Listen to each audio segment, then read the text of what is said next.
Then eventually, from I would say in eighth or ninth, is when I actually became like passionate about writing. That okay, this is what I want to do, maybe as a career or at least as much as I can. So it started like that. My thought process did change over these 2 years. The most stark difference would be that most of my short stories were written in the first year, and all my poetry was written in the second year. So the thought process in both is very different, but the writing is kind of similar, right? How to deal with our emotions, how to treat everyone equally, and stuff like that. Like no one teaches us that. While hopefully, being able to get the message across of how amazing stories can be and how many of us sort of underestimate them. Um, so that was my main motive, because I just want everyone to realize that stories or literature or English or any language is not just about being able to communicate effectively or being able to talk in a nice way. Like, don't worry too much about whether it will be good or not. Like, even like, anyways, it won't be good in your first draft. Okay. So that's fine. What really matters is key. It's coming from within, it's original, and it's me. So. Hi, and welcome to Soul Velocity. I am Snehal Singh, your host, and I'm excited to take you on this incredible journey where we tap into the wisdom of entrepreneurs, authors, and creative visionaries, people who are transforming the world in ways we cannot even imagine. As the name suggests, Soul Velocity is all about finding that pivotal direction for your soul, mind, and body. A place where deep, real conversations ignite the fire to keep you moving forward. Right now, I'm thrilled to bring you a special series called as Voices and Verses, 100 Authors and Countless Stories. This series is all about celebrating the writing world, connecting with authors, publishers, marketers, entrepreneurs, screenwriters, playwrights, and filmmakers who are shaping the stories that inspire us all. Through these conversations, my goal is to encourage aspiring writers, support seasoned authors, and spark new ideas that can inspire you to take you on your own creative journey to the next level. Whether you're here to learn, connect, or simply just enjoy some amazing stories, you are in the right place. Let's dive in together.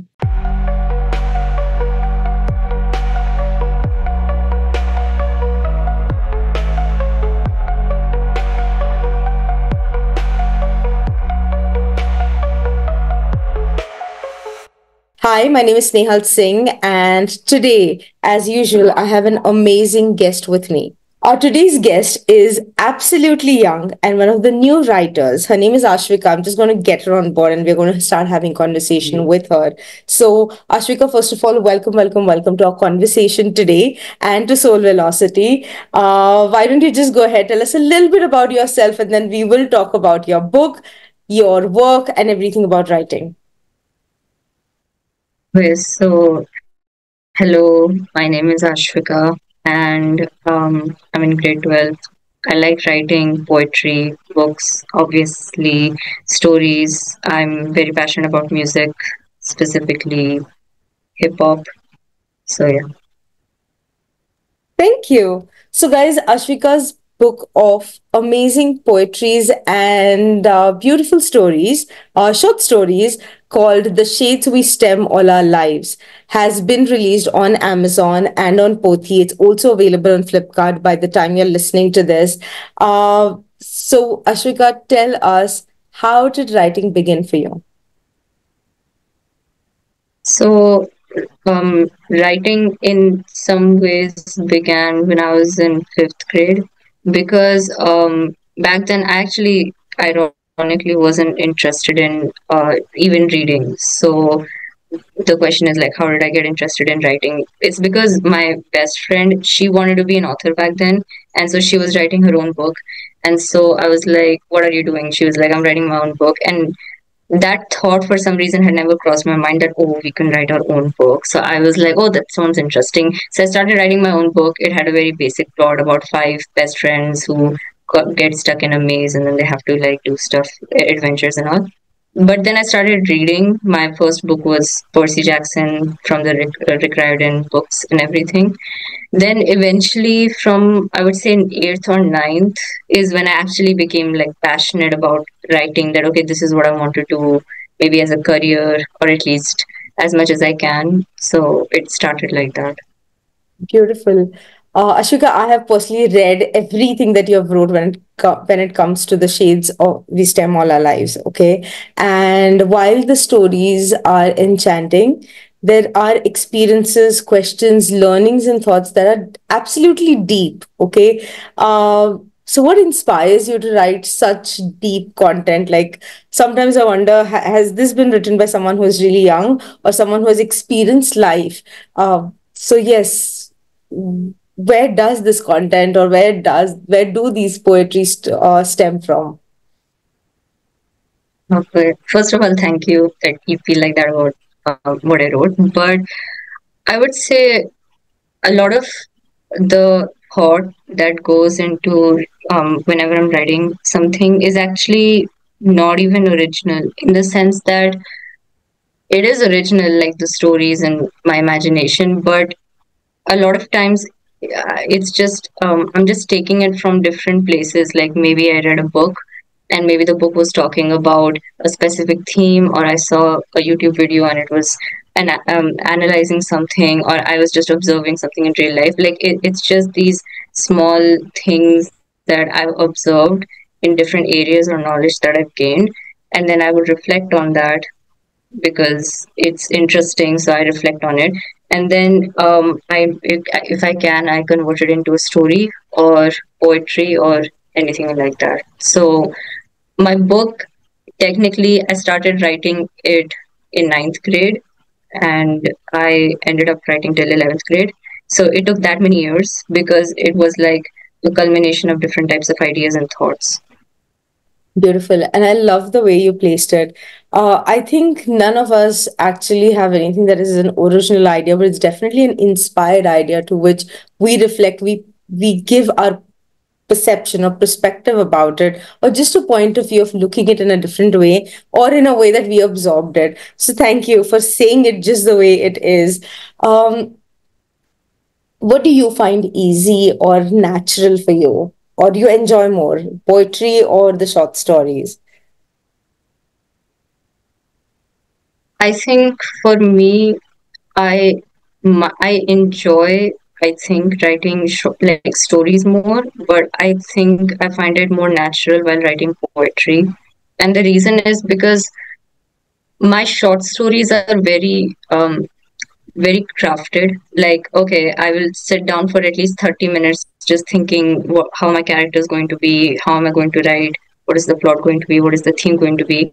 And yes, there is a part of me in it, but I would say myself, like who I am, or like my own thoughts, are only like 10%, and then 90% is just me using my imagination more or less.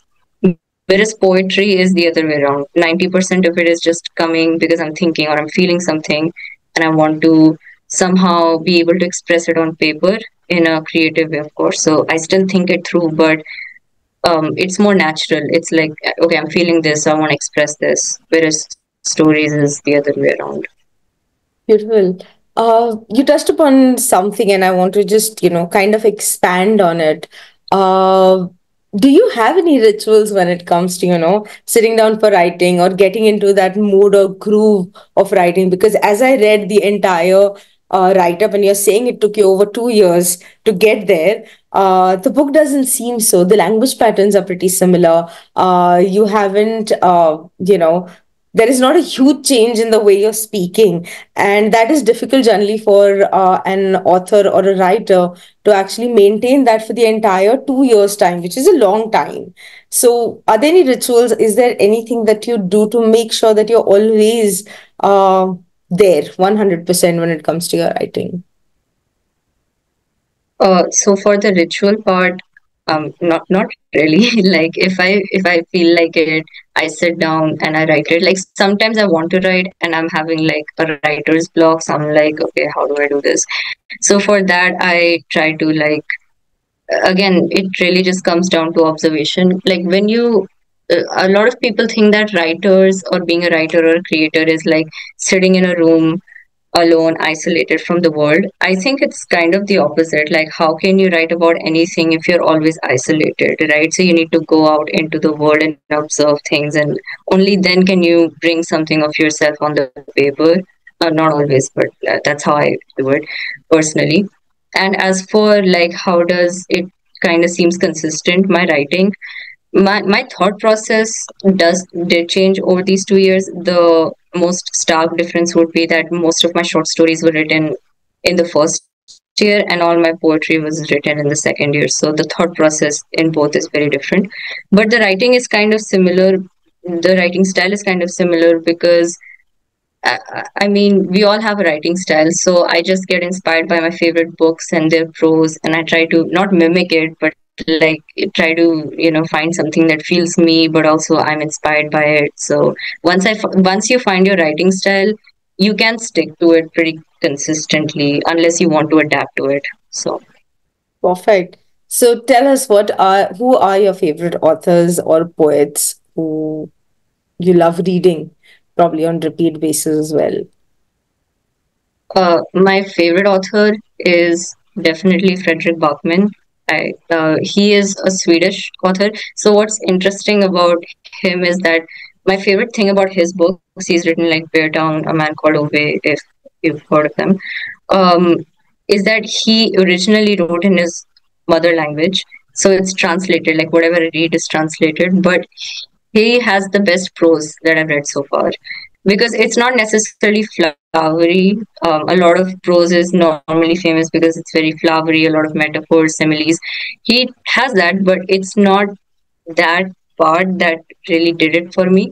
His prose is very deep. It feels like he writes one line and he's able to like express a lot of emotions through just one line. For example, one quote that is from Bear Town is that actions are simple, but feelings are complicated, right? And I mean, that's just one line, but it made me realize that that is actually so true. Like, I'd never thought of that on a conscious level because when I judge people, I just judge them based on their one action, but I don't know what they're thinking. So that is something that I really liked about his books. So he's my favorite author for that. Another author that I really like is Brandon Sanderson for his world building elements because I mean, I like exploring human beings and their minds, but I also like having like a fantasy backdrop or action adventure stuff like that. It's fun, and he does that pretty well. So yeah, I like these two authors. Perfect.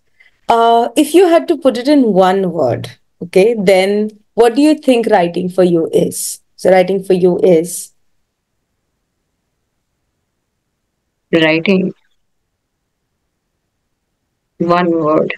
Um, okay, I don't know how to put it in one word, but if I can put it in one sentence instead, for me, writing is like the perfect marriage between human connection and gaining knowledge or wisdom. Because writing is a form of storytelling, which is what I'm actually very passionate about. And I'm very interested in human beings, understanding their minds. But I'm also interested in exploring that in a way that connects the readers, makes them care about the characters. I think stories are able to, or writing is able to do that really well. perfect. So now this is a question more coming from a place of curiosity and not really as as just an author, but as a person. And again, you are someone who have personally seen very closely. You want to understand what is going beyond what you see when it comes to a human being. So you being at the age that you are, which is a very well-known age according to the world, the most difficult time, or one of the most kind of a phase which is not very much well spoken about, which is the teenage. So, from your perspective, okay, Ashvika, what is it that you think the adults or the society or the community around you should do, or including parents or the school? So, are there any perspectives that you feel where this, if it changes, it would just be a little more simpler or better or amazing, whatever it is? So, what would those things be? Okay, so again, I'm going to talk about something I'm passionate about, so along that line. But I think when it comes to our education system, or not just that, but the adults surrounding us, our parents, our guardians, our mentors, is that I feel like since the second we are born, we are expected to be great. You know, like there's a line in one of my favorite movies, The Green Knight, which is saying that why is goodness not enough? Why do we always need to be great? And it's fine that we expect greatness from our parents, from you know, but I feel like our entire system is built around that. As soon as we get into school, we pick our subjects based on what is our career going to be like, what is our profession going to be like, how to chase our passion, which is all great. But who teaches us to be just good? Who teaches us to be kind and selfless and caring, or um, understanding basic human emotions in a healthy way? Like if we lose someone, how to mourn them in a healthy way. If there's heartbreak, how to deal with that in a healthy way, right? How to deal with our emotions, how to treat everyone equally and stuff like that. Like no one teaches us that, and everyone just expects us to wing it as we go, whereas we spend like 20 plus years of our lives just going to school to get educated, and that helps us maybe become a great person because now I can excel in that area. But what about the relationships I have, or how to understand my own emotions? Like no one teaches us that. And like, yeah, I guess parents are supposed to teach us that, but then they're not professionally trained in that area, so you can't expect them to always do the right thing. And so I think that's something that we really lack. True. And of course, parents are also being parents for the first time. So for them itself, it is a learning. So Yeah. definitely point noted. Ashika, you spoke about something very interesting, and that is, when it comes to relationships or emotions, I don't think it's a part of our educational system even now, where it is spoken about more. We are generally told, don't express, you just have to have a winning attitude, team spirit, and, always be the good in a good state of mind. By default, no one tells you how to handle not so good state of minds. So in midst of Yeah. this, when you guys are having conversations with each other, what do they really revolve around? How do you guys help each other in this journey then? Because as friends, at least you understand where each one is. So what is in your control and what could be better? Like in relationship with my parents. No, in relationship, in challenges that you guys face. So, for example, you said, that when we lose somebody, when we have a heartbreak, we don't know how we are supposed to actually deal with it. But as friends, you guys know about about each other in a certain way, which parents may or may not know, or, other people know that you're dealing with something, but they don't really comment or say anything. But as friends, what are the things that you do for each other, and where do you think you would appreciate some help? Okay, so when we're going through something, or I guess every or a lot of teenagers have this phase of no one understands me and I feel very misunderstood. So the people they reach out to is often their friends only. Or nowadays, I'm observing that we don't even, my friends don't even reach out to their friends. They just don't reach out to anyone, right? But um, I mean, we do help each other by giving each other that emotional support. But one thing I've realized is friends can be like they're very important. For me, it's like one of the most important things. But at the same time, if you're at a young age, there's only so much they can do at the same time. Like they can be there for you emotionally, but they're not independent themselves. So it is important to have like adults in your life that are emotionally also there for you, not just physically providing you like the money and the shelter. So if we are facing these challenges, and I don't personally like when people dismiss them as, oh, you're just having a phase. It's a teenage phase. Like, yes, I know in some ways it is a phase. Our brain hasn't developed yet fully. So I get all that. It's biological and stuff. But you can't just dismiss it because we are still feeling those emotions. So it would be better if everyone just acknowledges it and helps us somehow. So, Beautiful. I love the points you're making, and they are so valid. Ashaya, coming back to writing, uh, Is there anything that you're working on right now, something that you're looking forward to? Well, I'm not working on like any book or anything like that, but I am working on musically, because I just want to tell stories. At the end of the day, it could be through writing, it could be through poetry, but it can also be through music or film or photography or art. So I am working on trying to become better at writing raps, because I'm into hip hop, I'm into writing raps. So I am working on that. Hopefully one day I'll be able to actually make music out of it. So yeah. Perfect. Ashika, very recently, I wouldn't say recently, it has been a few months now, though, you've also been on a TED Talk. So would you like to share in terms of, what motivated you to be a part of something like this where you wanted to share that message with the world? Okay, so um I already said that two of my favorite things is like telling stories, but then also human connection.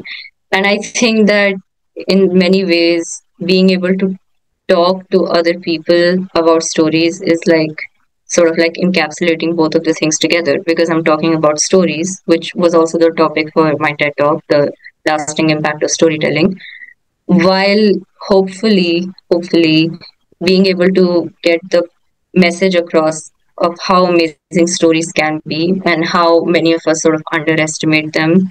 um, so that was my main motive, because I just want everyone to realize that stories or literature or English or any language is not just about being able to communicate effectively or being able to talk in a nice way.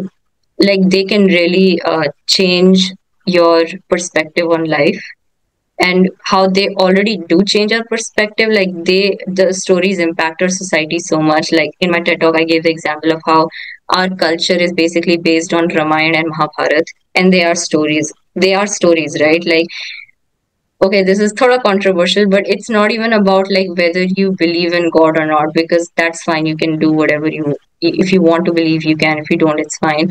But what the main takeaway should be from Mahabharata, Ramayana, which are stories, is we're following these amazing protagonists that have qualities that we should look up to, right? So we can take away that from them. That's why we always talk about them in our everyday lives as well, because they're so inspirational, they're so amazing. And they're just stories, but then they have such a deep impact on us. So that's what I just wanted to share to everyone. Beautiful. Thank you. You actually answered my question in advance because I was going to ask you what about storytelling actually motivates you? Uh, because generally, when we talk about storytelling, it comes only in two contexts. It's a kid's storytelling, or it is all about branding and sales, and we talk about, tell your story and so on. However, yes, stories do build who we are and create who we are to a greater extent. Um, coming back to writing and poetry and everything that, like, even when it comes to music, whatever you're doing is so much related to still writing it down. How do you stay in touch with writing? How often do you write or keep that discipline? Do you have a discipline? What does it look like for you? So I keep in touch with writing. Like, I mean, there are phases. Sometimes for months I'll write a lot, and then for months I won't write now that much. But I do try to keep in touch with writing, with just making sure I'm writing every day. Now, it doesn't have to be like I'm writing a story every day or I'm writing a poem every day. I could just I have a lot of thoughts that always are coming in my mind. Like there's a line which says that, your thoughts are beautiful, but then just like butterflies, they fly away very quickly. So that's what I realized happens with me, is that like I get those thoughts and then they just go. I don't like that, because I feel like these thoughts are often the sort of like the catalyst to me being able to write a story. So I just always write them down. Like I always have a notebook with me, so I write it down, or I have a journal with me, so I write down if I experienced something today that is worthwhile remembering or talking about. That's just, I just keep writing every day, like a little bit, so I'm still in touch with writing. But yeah. Cool. You have over a period of time developed the art of writing, and again it does come from, as you said, a little bit of discipline of just telling yourself that let me write it down and doing that action actually, and not just thinking it as well. So any tips that you would want to give to the young writers, especially, there are a lot of listeners that we currently have, which stem from the age of anything above 8, okay, until 18, 20. So to the young writers, any suggestions, any tips that you would like to give them in terms of writing? Uh, okay. I guess if there's one thing when it comes to writing, especially if you want to do it like on a more serious level kind of thing, is that like just make sure that it's coming from within you, like it's original, because there are a lot of technical tips on writing that you can get from YouTube or Google or something like that, and it's very subjective because it depends from writer to writer, like what do they want to achieve, and then what do they want from their writing. But if they start like mimicking other authors or other writers because that's how they might think they'll be successful, then that doesn't work, because then it's not coming from within you. It's not like coming from, this is what I want to express to the world. So whatever you have to express, could be anything, convert that into your writing. Like don't worry too much about whether it will be good or not. Like even like anyways it won't be good in your first draft, okay? So that's fine. What really matters is keep it's coming from within, it's original, and it's me. So Thank you, especially for that important statement of perfection, because at times perfection does hold people back, and they, while they have done some amazing work, just to get it perfect, at times it doesn't move anywhere. Have you had any of those moments in your journey of writing and sharing this book, of getting that perfection, or even any parts of writing that you have done? uh, yes, of course. Like I think the biggest thing that a lot of writers will be able to relate to is you write a short story or something, and then you forget about it for a couple of months, and then you revisit it and you read it and you're like, what is this that I've written? And you want to rewrite everything because maybe you've developed as a writer, or maybe you just gained some distance from the story, and now that you're seeing it from a more third perspective, now that the emotions that were running in you are gone, you're like, there are grammar mistakes, there are vocabulary mistakes, this dialogue looks kind of cringy, or the character doesn't feel like, it's stuff like that. So that has happened with me. That happened with me right now with this book. So, but then, I mean, you can't do anything about it, because this way you'll just keep rewriting the stories you wrote 2 years ago or something. You just have to let it go and then write another story. So, perfection is something you can literally never achieve while writing stories. Like, it's not science. You can't just be like 1 plus 1, 2, okay, I'm done. Like, no, you can always make it better. But yeah. Cool. Ashwika, any message that you have for our audience before we close for today? It has been a very interesting conversation. Anything that Uh, you want to say? Uh, I hope you like my book, and if you don't, it's fine. I'll try to be better next time. Thank you. And guys, all those who are listening, the link for the book, Everything About Ashwika, and her handle is also mentioned in the caption of this podcast. So you can follow her, get in touch with her, buy her book, and definitely let her know how you felt about it by either leaving a review or leaving a voice note at this podcast itself. It has been an amazing journey, Ashwika, and we are looking forward to your next book, to be very honest, because the first book definitely, as I said, for all the readers who are listening in right now, it is deep. The sentences mean so much more than what has been said, and it amazes me to see how we look at things and how we look at things so differently with the backgrounds that we come from, with the perspectives, with the learnings and the experiences that we come from.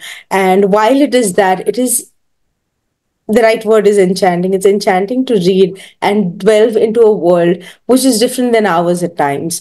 So thank you, Thank Ashwika, for creating that experience for all the readers in advance. And thank you for giving your time here today. I'm hoping that we have so much more conversations with you, with more books, more poetry, or probably more songs coming from you. So thank you, thank you, thank you for all the Thank you. listeners. Thank you once again for being here. And remember, we all are born abundant. All we need to do is take that one step to claim that abundance. Take care. I'll see you very soon with the next guest.